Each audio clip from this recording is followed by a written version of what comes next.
अस्सलाम वालेकुम, welcome to पकवान ख़ास। और पकवान ख़ास में बकरा ईद स्पेशल चल रहा है और आज बन रही हैं चांपें, क्योंकि बकरा ईद बिना चांपों के इनकम्प्लीट है। बड़े गोश्त की मैं ये चांपें बना रही हूँ, बहुत ही मज़े की बनेंगी। इस रेसिपी के बाद आप सारी रेसिपीज़ भूल जाएंगे। ये इतनी डिलीशियस बनती हैं, बहुत ही मज़े की बनती हैं। आपने रेसिपी बस ट्राई ज़रूर करनी है। ये रेसिपी स्पेशली बकरा ईद के लिए है। और चांपे वैसे तो बहुत तरीके से बनती हैं, तो ये एक रेसिपी मैं आपके साथ शेयर करना चाह रही थी, क्योंकि ये बहुत ही आसान भी हैं और बहुत ही मज़े की भी बनती हैं और रेस्टोरेंट से भी बहुत अच्छा टेस्ट आता है। शुरू करते हैं। बिस्मिल्लाहिर्रहमानिर्रहीम।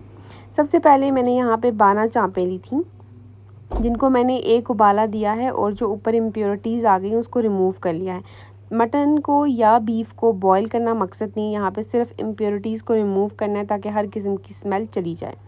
अब मैरिनेशन का मसाला ले लेते हैं, जिसमें मैंने कुटा हुआ ज़ीरा लिया है 4 चम्मच, सूखा धनिया लिया है कुटा हुआ 2 चम्मच, लाल मिर्च ली है, हल्दी ली है, हल्दी 1 चम्मच है, लाल मिर्च 3 चम्मच है, चिली फ्लेक्स मैंने तकरीबन 3 चम्मच लिए हैं, चाट मसाला मैंने 1 चम्मच लिया है, नमक 3 टीस्पून लिया है, अजवाइन थोड़ी सी ली है, सफ़ेद कुटी हुई मिर्च भी 1 टीस्पून ली है और काली मिर्च कुटी हुई भी 2 टीस्पून ली है।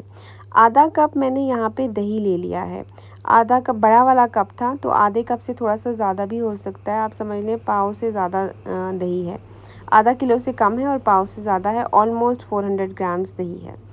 ठीक है, तो इसको आप हल्का सा इस तरह से विस्कर की मदद से बीट कर लें या फोक से आप इसको बीट कर लें। और इसके अंदर अब आप अपने जो मैरिनेशन का जो मैंने आपको दिखाया सारा मसाला वो हम डाल देंगे।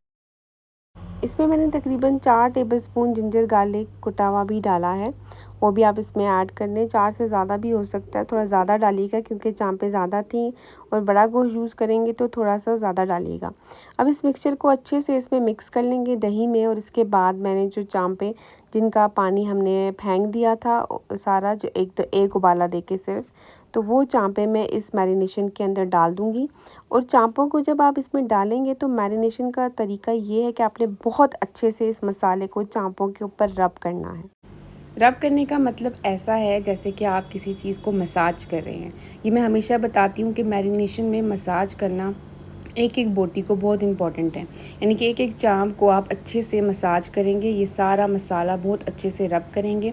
और आप इसको ओवरनाइट भी छोड़ सकते हैं, और अगर आप चाहें तो कम से कम 3-4 घंटे ज़रूर रखिएगा, क्योंकि जितनी देर भी चीज़ मैरिनेशन में रहती है उतना अच्छे से सारे फ्लेवर्स एब्जॉर्ब हो जाते हैं।